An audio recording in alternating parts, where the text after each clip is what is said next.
The Spanish-American War, fueled in part by sensationalized yellow journalism, not only marked a pivotal moment in U.S. history, but the results also sparked intense debates about imperialism. This story of America begins with the rivalry between Joseph Pulitzer and William Hearst, both owning newspapers. Hearst owned the New York Journal, and Pulitzer owned the New York World. Both papers used a style called yellow journalism, which got its name from the Yellow Kid cartoons that would appear in both papers. Yellow journalism was a style that emphasized bigger and bolder headlines to grab readers' attention. However, they both wanted more readers, so they sent their best journalists to Cuba to cover the war for independence from Spanish rule. I have to find something new to cover. I have to sell more than that dang New York World. I got it. I'll report on that Cuban Revolution. Frederick, I need you to go to Cuba to cover the war for me. Yes, sir.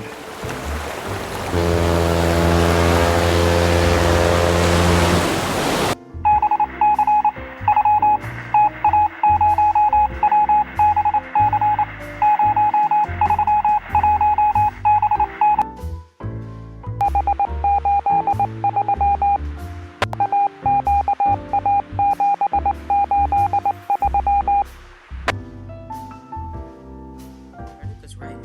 There was little to report on, but Hearst and others like him didn't care. They started to exaggerate and sometimes even fabricate stories about the revolution. These stories were created in hopes of increasing profit, but the people who made them also hoped to spark something bigger, an armed conflict between the Americans and Spanish. Soon after, something new happened. The Spanish had started to herd Cubans into concentration camps. These camps didn't have enough food, shelter, or medical supplies, and on top of that, the place was filthy. And soon yellow journalists picked up on this and started to report the horrible conditions in gruesome detail to the American public. And these stories only helped to pour fuel onto the raging fire that was the public calling for the U.S. government to intervene. The issue also arose with Cuban-Spanish loyalists rioting in Havana. The U.S. government, fearing for the safety of their investments on the land, sent in the USS Maine to watch over them. The Maine docked in Havana on January 25th, but not even a month later, on February 15th at 9:40 p.m., tragedy struck.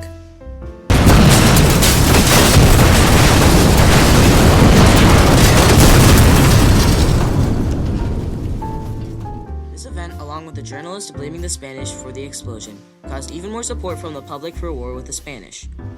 Soon, one saying from a news article would become the Americans' public rallying cry for action. Remember the Maine, to hell with Spain. And 2 months later, the American public would get the action they had been calling for. America had declared war on Spain. This war was declared for many different reasons. One, from the growing public outcry to save Cuba from the Spanish. This due in part because of the reporting of yellow journalism. Another reason is because the U.S. government had investments in the Cuban islands, and if they freed Cuba, it would open up new trade.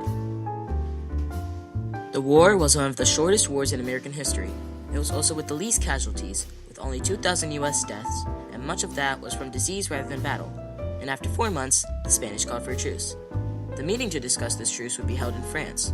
However, a decision that was eating away at President McKinley and his advisors. Should they take over the Philippines? This question was seriously debated by not only McKinley and his advisors, but also the American public. Everyone had a reason for annexing or not annexing the islands. Some reasons to annex the Philippines included trade, due to Philippines being so close to China, Korea, and the Asians of Indonesia would be very beneficial for America's trade.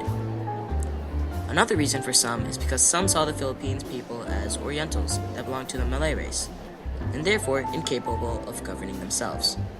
A different reason for some were to spread Christianity to the islands. One such quote supporting this is from William H. Rice, a clergyman from Illinois. Prayers of the Christian church were finally answered after almost a century of pleading with the Almighty, that the islands of the sea might be brought under the banner of Jesus Christ. But there was also much opposition to annexing the islands as well. One of these reasons was that it was morally wrong to take the Philippines. One example of this was when Lawrence C. Chamberlain, a clergyman from New York, used the message of the Golden Rule and said that the annexation would lead to a still deeper national dishonor and a still deeper national peril. Another reason for not taking the islands is that by taking the islands, it would anger the inhabitants and lead to more issues. One example of this is when George Hoar, senator of Massachusetts, said, The affection of those people by an unjust attack upon their independence would only injure American trade prospects in the archipelago. So with the ease of knowing that he had support, he signed the treaty that would give them control of the Philippines. This decision was a turning point for America because it meant that they had become a world power. By owning lands overseas and defeating the Spanish, it showed their military and economic might. And so that concludes the story of the Spanish-American War, fueled in part by sensationalized yellow journalism. Not only marked a pivotal moment in U.S. history, but the results also sparked intense debates about imperialism.